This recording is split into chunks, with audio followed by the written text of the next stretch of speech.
So, good evening to all my dear students. I hope you all are fit and fine. So, आज हम लोग maths का एक नया चैप्टर, एक नया टॉपिक स्टार्ट करने जा रहे हैं और उस चैप्टर का नेम है section and mid point formula. ठीक है, क्या होता है section and mid point formula, चलिए देखते हैं। देखिए, जैसे कि इस नेम से ही क्लियर है, section and mid point formula में सबसे पहले हम लोग बात करेंगे सेक्शन फार्मूला की। ठीक है, तो ये पूरा चैप्टर सेक्शन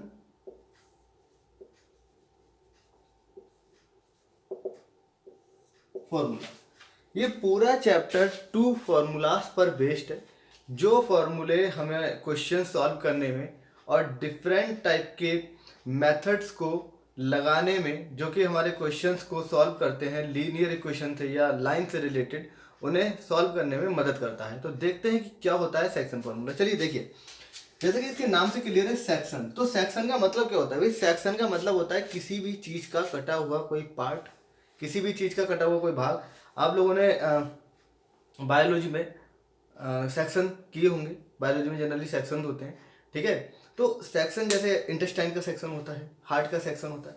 तो सेक्शन मतलब क्या है? सेक्शन मीन्स किसी भी लाइन का, किसी भी शेप्स का कोई भी कटा हुआ पार्ट, वो सेक्शन को बताता है। सेक्शन का हिंदी में मीनिंग ये होता है। तो यानी सेक्शन फॉर्मूला किसी, यहाँ पर इस चैप्टर में हम लोग जो सेक्शन और मिड पॉइंट फॉर्मूला पढ़ेंगे वो लाइन से रिलेटेड पढ़ेंगे। तो ऑब्वियसली जैसे कि नाम से ही क्लियर हो रहा है, सेक्शन फॉर्मूला क्या बताता है हम लोग ये देखते हैं। ठीक है, suppose that if A B is the line, if A B is the line, ठीक है, and it has two coordinates A and B whose it has 2 points A and B whose coordinates are x1, y1 और B के हैं x2, y2। ठीक है, अब है क्या? ए भी एक लाइन है, ए और बी के कोऑर्डिनेट्स हमको पता है। कोई एक मान लेते हैं, कोई तीसरा पॉइंट सी है, suppose that and third point is C, okay, whose coordinates are x, y. This point C divides this line AB into two parts. This point C divides this line AB into two parts. It is clear by the figure. भाई जाहिर सी बात है, ये जो C है AB को 2 part में बांट रहा है। पहला पार्ट आपका ये हो गया, ठीक है, एंड सेकंड पार्ट आपका ये हो गया। So we can say this point C divides the line AB into two ratios. Let's say M1 and M2। ठीक है, ये M1 और M2 हमने कोई भी रेशियो सपोज कर लिया। कोई भी कांस्टेंट वैल्यू ले सकते हैं, ml ले सकते हैं, लैम्डा म्यू ले सकते हैं, कुछ भी ले सकते हैं। तो हमने यहाँ पर M1 और M2 ले लिया। भाई जाहिर सी बात है, ये जो पॉइंट C है वो ए बी एक लाइन थी, उसको किसी 2 डिफरेंट रेशियोज में डिवाइड कर रहा है। अभी हम लोग नहीं कह रहे ना कि ये मिड पॉइंट पे कहाँ पर है, ये किसी 2 डिफरेंट रेशियोज में डिवाइड कर रहा है। इट मीन्स AC ने AB को हमें डिवाइड कर दिया, AC ने AB को डिवाइड कर दिया as AC upon CB is equal to M1 is to M2। भाई AC की लेंथ कितनी होगी? M1 और CB M2। ठीक है, AC जो पॉइंट C है उसने AB को 2 रेशियोज में डिवाइड कर दिया। हम इसको रेशियोज में भी लिख सकते हैं कि AC is to CB is equal to M1 is to M2। ठीक है, चलिए अब यहाँ पर सेक्शन फॉर्मूला क्या बताता है? Section formula tells that by using the section formula B can find out the coordinates of this point C that divides this line AB into 2 different ratios M1 and M2। ठीक है, मतलब section formula की help से हम किसी point C के coordinates find out कर सकते हैं जो किसी गिवन लाइन AB को 2 डिफरेंट रेशियोज में या 2 डिफरेंट पार्ट्स में डिवाइड करता है। ठीक है, सेक्शन का मीनिंग ही है कि कटा हुआ पार्ट। तो यहाँ पर जो C है वो इस लाइन AB को 2 पार्ट में काट रहा है, AC और CB में। ठीक है, तो सेक्शन फॉर्मूला हम ड्राइव करेंगे to get the coordinate of this intersection point. ठीक है, इंटरसेक्शन पॉइंट, इंटरसेक्शन का मतलब भी जानते हो आप लोग कि किसी भी चीज को जब कोई चीज काटती है। तो हम जो सेक्शन फॉर्मूला ड्राइव करेंगे, फाइनली हमको इस पॉइंट C के कोऑर्डिनेट्स की वैल्यू निकालनी है। ठीक है, यानी x और y की हमें वैल्यू निकालनी है। ठीक है, चलिए देखते हैं कैसे निकालेंगे। सो टू गेट द मीन्स, अब क्या करना है, कैसे करना है, ये आपको वर्बली बता दिया गया। तो I don't think that there is need to note it down. ठीक है, आप लोग बताया जा रहा है, आप लोग डेफिनेशन को अपने वर्ड्स में लिख सकते हैं। चलिए, अदरवाइज वीडियो काफी लंबी हो जाएगी। So now we have to find out the coordinates of this point C. So we will use the coordinate geometry. हम लोग कोऑर्डिनेट ज्योमेट्री का यूज करेंगे इस पॉइंट सी के कोऑर्डिनेट निकालने में। ठीक है, ये एक लाइन ए बी है भाई, है दिख रही है, हमने मान लिया ये लाइन ए बी इस टाइप से जा रही है। क्लियर, ये पॉइंट आपका ए हो गया और ये पॉइंट आपका बी हो गया। ठीक, ए के कोऑर्डिनेट कितने हैं, x1 कॉमा y1 और बी के coordinate x2 comma y2। Clear है, ये कोई पॉइंट सी है। ठीक, इसके कोऑर्डिनेट कितने, x कॉमा y, यही हमें निकालने हैं। आप लोगों ने क्लास 9th में कोऑर्डिनेट ज्योमेट्री बहुत अच्छे से पढ़ा होगा। ठीक है, सो हम लोगों ने क्या किया है, x1 y1 आप जानते हैं कि x1 y1 क्या होता है, x1 is the abscissa, y1 is the ordinate. और अब्सिसा क्या होता है, द हॉरिजॉन्टल डिस्टेंस। ठीक है, और जो ऑर्डिनेट होता है वो क्या होता है, द वर्टिकल डिस्टेंस। और we can say abscissa is the horizontal distance from y axis और ordinate is the vertical distance from x axis. ठीक है, चलिए देखिए, तो हमने क्या किया, we just draw perpendicular from A to the x axis. Okay, and the perpendicular name is A M. हमने ए से ए एम एक परपेंडिकुलर ड्रॉ कर दिया एक्स एक्सिस पर। सिमिलरली हमने बी से एक परपेंडिकुलर ड्रॉ किया है बी एन एक्स एक्सिस पर। क्लियर, परपेंडिकुलर तो 90 डिग्री बनाएगा। और हमने सी से भी एक परपेंडिकुलर ड्रॉ कर दिया है, ठीक है, एम एन पी रख दीजिए। अच्छा हाँ ठीक, इस पर एक्स एक्सिस पर। ठीक है, चलिए एक बार जरा यहाँ पे देख लीजिए, आप लोगों को पता है कि अगर कोई पॉइंट P है और उसके कोऑर्डिनेट 3,4 है। ठीक है, तो ये 3 क्या होगा भाई, 3 यही तो होगा, और ये 4 क्या होगा, ये 4 आपका ये होगा भाई। 3 अब्सिसा तो होता है, और अब्सिसा क्या होता है, हॉरिजॉन्टल डिस्टेंस, और 4 क्या होता है, वर्टिकल डिस्टेंस। ये x होता है, ये y होता है, हमेशा सबको पता है। तो ये 3 हो गया और ये 4 हो गया। ठीक है, इसी चीज को हम लोग यहाँ पे अप्लाई करेंगे। जब a के कोऑर्डिनेट x1 और y1 है तो ये हमारा ओरिजिन है O, तो OM कितना हो गया, x1। ठीक है, यहां से यहां तक की डिस्टेंस कितनी होगी, x1, और ये बेटा AM कितना हो गया आपका, y1। ठीक है, इसी टाइप से हम पहले इसको ले रहे हैं BN, यानी x2 कितना हो गया, ओरिजिन से इस पॉइंट N तक की डिस्टेंस हमारा x2 हो गया। ठीक है, और वर्टिकल डिस्टेंस कितनी होगी बेटा, y2 हो गई। क्लियर बच्चों, चलिए अब हम इस C को देख रहे हैं, इसकी हॉरिजॉन्टल डिस्टेंस कितनी होगी, from the origin to the point P is x and the vertical distance is y. Alright, now what I have done, I just draw a line that is parallel to the x-axis from A. I just draw a line that is parallel to the x-axis from A to the line CP. हमने A से CP पर x axis के parallel एक line draw कर दी। ठीक है, x axis के parallel हमने एक लाइन ड्रॉ कर दी, ये x एक्सिस के पैरेलल है और इसका नाम आप कुछ रख दीजिए Q। ठीक है, ये 90 डिग्री, सो ऑब्वियसली ये भी क्या होगा आपका 90 डिग्री होगा। The same thing be apply at point C. हमने सी से भी, ठीक है, बी एन पर एक्स एक्सिस के पैरेलल एक लाइन ड्रॉ कर दी। अब ये एक्स एक्सिस के पैरेलल है तो भाई ये स्ट्रेट है, यहाँ पे 90 डिग्री बना तो ये भी 90 डिग्री बनेगा। इसका नाम रख दीजिए आप आर। ठीक है, सी आर। हमने ए से एक्स एक्सिस के पैरेलल ए क्यू एक लाइन ड्रॉ कर दी, किस पर, सीपी पर, और सी से एक्स एक्सिस के पैरेलल बी एन पर एक लाइन ड्रॉ कर दी, C R. Clear, now you all can see, now we have two triangles, triangle 1 and triangle 2। ध्यान से देखते रहना। ठीक है, अब हमारे पास 2 ट्राइंगल हैं।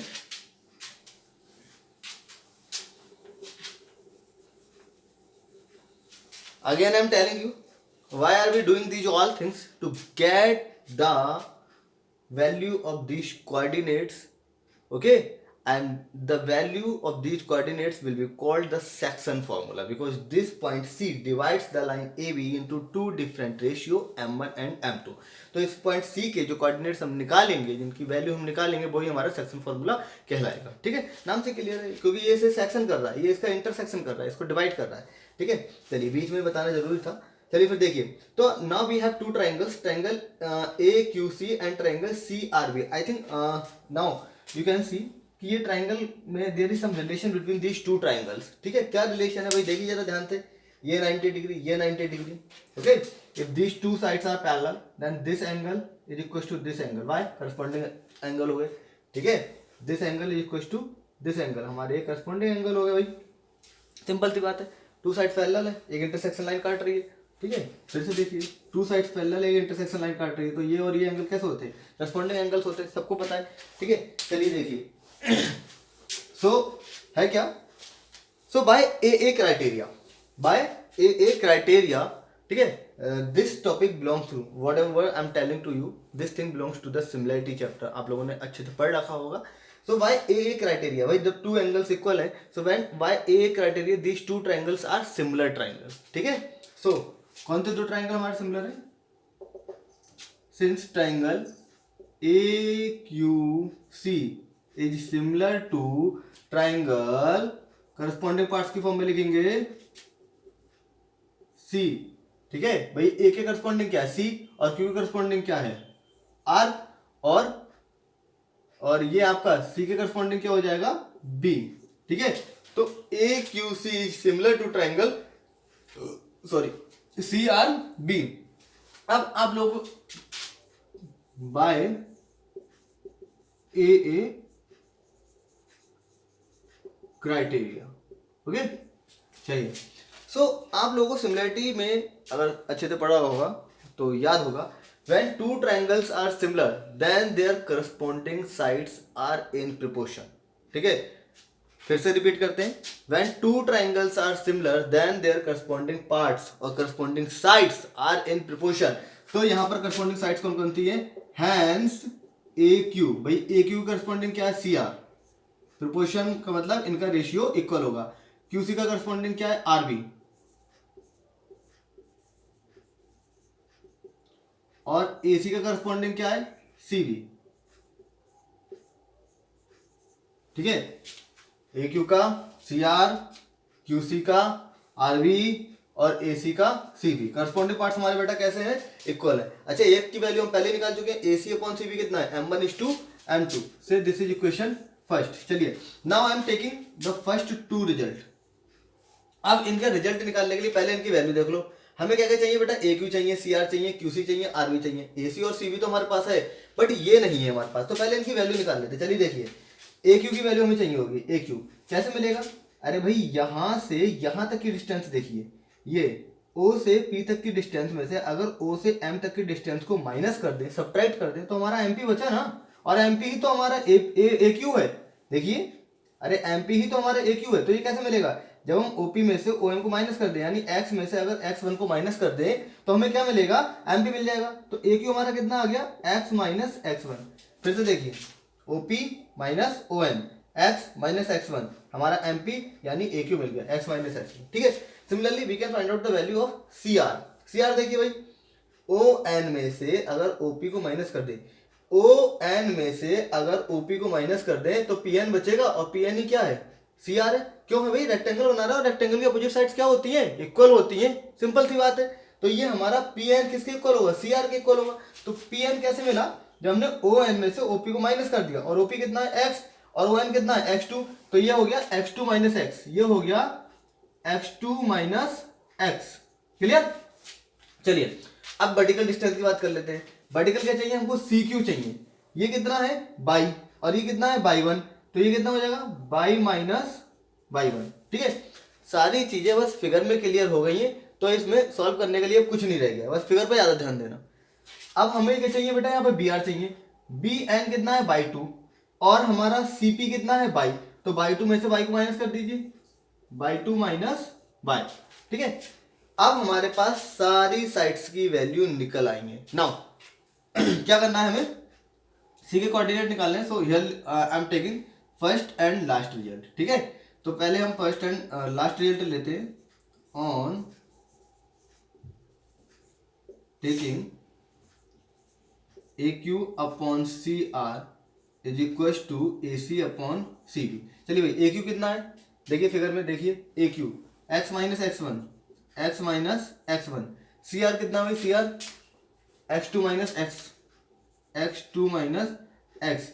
ए सी अपॉन सी बी कितना है? M one upon M two. यहां पर मेंशन कर दीजिएगा फ्रॉम 1। ठीक है, तो हमने क्या करना है, हमें वैल्यू किसकी निकालनी है, अरे हमें तो वैल्यू x और y की चाहिए ना। सेक्शन फॉर्मूला क्या कहता है, हमें इस पॉइंट जो इंटरसेक्शन पॉइंट है इसके कोऑर्डिनेट्स की वैल्यू निकालनी है। ठीक है, तो हमें वैल्यू चाहिए x और y की। चलिए देखिए कैसे निकालेंगे, just do the cross multiply. तो यहाँ पर ये हो जाएगा x m2 minus x1 m2 here x2 m1 minus x m1। ठीक है, x वाले टर्म्स एक तरफ ले लीजिए, x m2 ये माइनस का इधर आगे प्लस का हो जाएगा x m1, ये माइनस का उधर जाएगा प्लस का हो जाएगा x1 m2 and plus x2 m1। Okay, so here from here we can take common x, so what is left here, m2 plus m1 and here we can write in the x1 m2 plus x2 m1। ठीक है, हमें value किसकी निकालनी है, हमें तो x की value निकालनी है। सो x की जो वैल्यू हमारे पास निकल के आई है वो क्या आई है, x1 m2 plus x2 m1 upon m2 plus m1। हम इसको थोड़ा सा इस फॉर्म में लिख सकते हैं, कोई दिक्कत वाली बात नहीं है। x equal to m1 x2, ठीक है, अगर हम इसे ऐसे लिख ले कोई दिक्कत वाली बात नहीं है। m1 x2 प्लस का m2 x1 upon m1 plus m2। तो लीजिए भाई, यहां से हमारी x की वैल्यू निकल आई। देखो बेटा ध्यान से, यहां से हमारी x की वैल्यू निकल आई। क्या ये m1 x2 plus m2 x1 upon m1 plus m2। कैसे मेमोराइज करनी है, कैसे याद करनी है, टेंशन लेने की जरूरत नहीं है, अभी वो भी बताया जाएगा। ठीक है, तो अभी हम लोगों ने क्या देखा, सेक्शन फॉर्मूला के थ्रू हम लोगों ने x की वैल्यू निकाल ली है, जो क्या है m1 x2 plus m2 x1 upon m1 plus m2। चलिए अब y की वैल्यू देखते हैं कि कैसे निकालते हैं। ओके, तो y की वैल्यू निकालने के लिए now I am taking the last two result.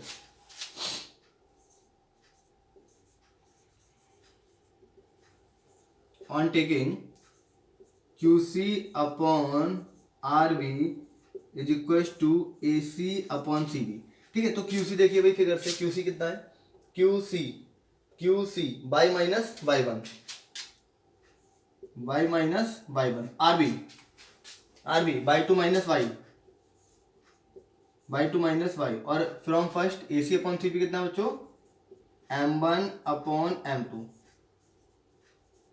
From first. चलिए फिर से हमें y की वैल्यू निकालनी है ना, again we do the cross multiply.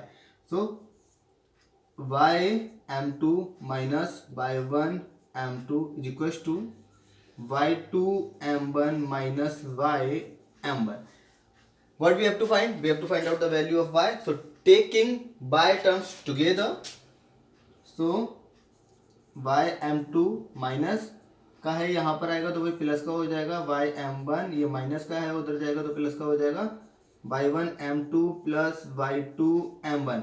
y यहाँ से कॉमन लेते हैं क्योंकि हमें क्या निकालना है, हमें y की वैल्यू निकालनी है। ठीक है, सो y1 m2 plus y2 m1। तो y की वैल्यू कितनी है हमारी निकल के, y1 m2 plus y2 m1 upon m2 plus m1। हम लोग इसको इस फॉर्म में भी लिख सकते हैं, y equal to m1 by 2 plus m2 by 1 upon m1 plus m2। कोई दिक्कत वाली बात नहीं है। तो यहाँ पर हमारे y कोऑर्डिनेट की वैल्यू भी निकल आई। ठीक है, so the value of the x and y coordinates, the value of the x and y coordinates और the value of the intersecting point, the value of the intersecting point of a line is called the section formula that I have already told to you in the beginning of this lecture। ठीक है, चलिए अब question ये उठता है कि sir ठीक है आपने ड्राइव करवा दिया, समझ में आ गया, सब बातें ठीक है, but the thing is this, how can be memorise this formula, how can be remember this formula. ठीक है, the problem is this. So ये देखते हैं कि आप लोगों को कैसे मेमोराइज करना है। बिल्कुल टेंशन लेने की जरूरत नहीं है, एक ही चीज ध्यान रखिए जो हम अभी आपको बता रहे हैं, और बहुत जल्दी आप इसी चीज में पूरा फॉर्मूला समझ जाएंगे, रटने की बिल्कुल जरूरत नहीं है। ओके, तो देखिए सेक्शन फॉर्मूला में x इक्वल टू कितना आया था हमारा, m1 x2 plus m2 x1 upon m1 plus m2, ठीक है। और बाई के वैल्यू क्या आई थी, m1/2 plus m2/1 upon m1 plus m2, ठीक। देखिए इसे याद कैसे करेंगे भाई, जब हम x की वैल्यू निकालेंगे, किसकी वैल्यू, x की वैल्यू, इसको हम लोग इस टाइप से एरो की फॉर्म में याद कर सकते हैं। जब x की वैल्यू निकालेंगे तो सिर्फ x के टर्म पे ध्यान रखना, बाई के टर्म को इग्नोर करना है तुम्हें, बाई है ही नहीं, जस्ट इमेजिन। तो x की वैल्यू निकालने तो कितना होगा, m1x2, ओके। हम लोग ऐसे डायगनली या अल्टरनेटिवली जाएंगे, जैसे आप लोगों ने केमिस्ट्री में पढ़ा होगा डायगनल एलिमेंट्स, ठीक है। तो वो अपने नेबर के साथ नहीं बनाते हैं रिलेशन, बॉन्डिंग, वो डायगनल जो एलिमेंट्स होता है उसके साथ बॉन्डिंग बनाते हैं। तो ये हो जाएगा m1x2 प्लस m2x1। जब x की बात हो रही है तो क्या आएगा बेटा, m1x2 प्लस m2x1 हो गया, और अपॉन में m1 प्लस m2, सिंपल था। जब बाई की बात करेंगे तो x के टर्म को इग्नोर कर दो, बाई इक्वल टू कितना होगा, m1/2 plus m2/1, okay, m1/2 plus m2/1 upon m1 plus m2, simple सा फॉर्मूला है, ठीक है, कुछ नहीं करना है।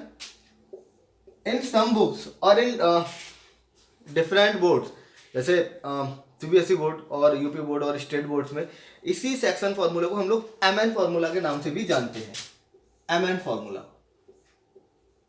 कोई आपका मौसेरा चचेरा तहरा भाई पढ़ता हो सीबीएसई बोर्ड में तो पता चले वो आपसे पूछे, have you ever studied the formula, MN formula, तो तुम कहोगे अरे भाई हमने तो 10th कर लिया, हमें कोई बताया ही नहीं गया, तो आपको पता होना चाहिए। The section formula is also called MN formula. अब माइंड में आ रहा होगा सर एम तो है यहाँ पे, एन तो कहीं दिखाई नहीं दे रहा है, then why this formula is called MN formula. So in this case no need to worry, A के कोऑर्डिनेट हमारे वही रहेंगे बेटा, x1/1 इन सम बुक्स, ठीक है, ऐसा कर लिया गया यार। बात एक ही, चीज एक ही है, पहले आपको बता दिया था कि m1 और m2 हमारे टू कोऑर्डिनेट्स है, टू कांस्टेंट वैल्यू है, जो आप लोग कुछ भी मान सकते हैं। यहां पर इन्होंने m मान लिया है, यहां पर इन्होंने n मान लिया है, ठीक है। कि जो पॉइंट C है वो लाइन AB को m/n के रेशियो में डिवाइड करती है। जो पॉइंट C है वो लाइन AB को m/n के रेशियो में डिवाइड करता है, ठीक है। यानी AC/CB = m/n। तब सेक्शन फॉर्मूला क्या होगा भाई, m1 को m से रिप्लेस कर दो और m2 को n से रिप्लेस कर दो, कोई दिक्कत वाली बात नहीं है। x की वैल्यू कितनी हो जाएगी, mx2 plus nx1 upon m plus n, और y की value m/2 plus n/1 upon m plus n, ठीक है। Since m plus n is coming here, so that's why this formula is also called mn formula. I think clear हो गया होगा। अब हम लोग बात करते हैं कि चलो सर mn फॉर्मूला क्लियर हो गया, सर ये भी समझ में आ गया कि इसका क्यों ड्राइव किया गया था, क्या इसका मतलब है, ठीक है। सेक्शन फॉर्मूला हमें क्या बताता है कि कोई भी लाइन को अगर कोई पॉइंट, तीसरा पॉइंट कट कर रहा हो किसी भी डिफरेंट रेशियो में, यानी किसी भी पार्ट में, तो उस पॉइंट के कोऑर्डिनेट्स हम लोग सेक्शन फॉर्मूला की हेल्प से निकाल सकते हैं। ये जो वैल्यू आई उस इंटरसेक्शन पॉइंट की, वो सेक्शन फॉर्मूला कहलाती है। अब इस पर आपको क्वेश्चन किस किस फॉर्म में मिलेंगे, किस फॉर्म में वो आपको क्वेश्चन दे सकते हैं, तो देखिए कई बार तो ऐसा होगा, जैसे पहला केस यहाँ पे निकल के आ रहा है, ठीक है, कि वो आपसे इंटरसेक्शन पॉइंट के कोऑर्डिनेट पूछ लेगा, इंटरसेक्शन पॉइंट के कोऑर्डिनेट पूछ लेगा। उस कंडीशन में क्या होगा, ये चीजें गिवन होंगी, रेशियो गिवन होगा, इंटरसेक्शन पॉइंट्स के कोऑर्डिनेट्स पूछ लिए, तो सिंपली हम लोग ये फॉर्मूला लगाएंगे, ठीक है, सिंपल सा फॉर्मूला है, कोई दिक्कत नहीं होगी, और हमें इंटरसेक्शन पॉइंट्स के कोऑर्डिनेट मिल जाएंगे। First thing.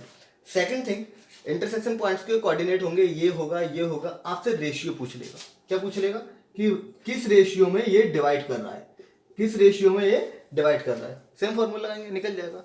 और क्या हो सकता है, इसके कोऑर्डिनेट्स होंगे, इसके कोऑर्डिनेट्स होंगे, रेशियो होगा, इसके कोऑर्डिनेट्स पूछ लेंगे, और इसके होंगे, रेशियो होगा, इसके कोऑर्डिनेट्स पूछ लेंगे। तो इन डिफरेंट फॉर्म्स में आपको क्वेश्चंस मिलेंगे, ठीक है। फॉर्मूला एक है, चीज एक ही है, बस आपको मॉडिफाई कर करके बार बार प्रेजेंट किया जाएगा, ठीक है। चलिए अब जैसे एक बात आई थी कि अगर रेशियो पूछें, ठीक है, तो m1 m2 से करेंगे, यानी m1:m2 की आपको वैल्यू निकालनी है, ठीक है। तो जब भी बेटा रेशियो पूछे, आप लोगों को ना कुछ करना होगा, क्या करना होगा वो जरा देख लो। जब भी आपसे रेशियो पूछे जाए,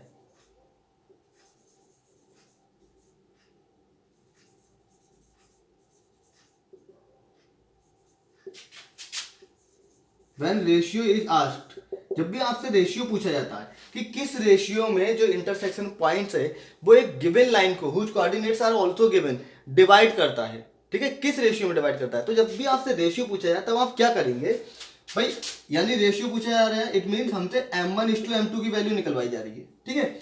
m1:m2 को अगर हम लोग इस फॉर्म में लिख ले,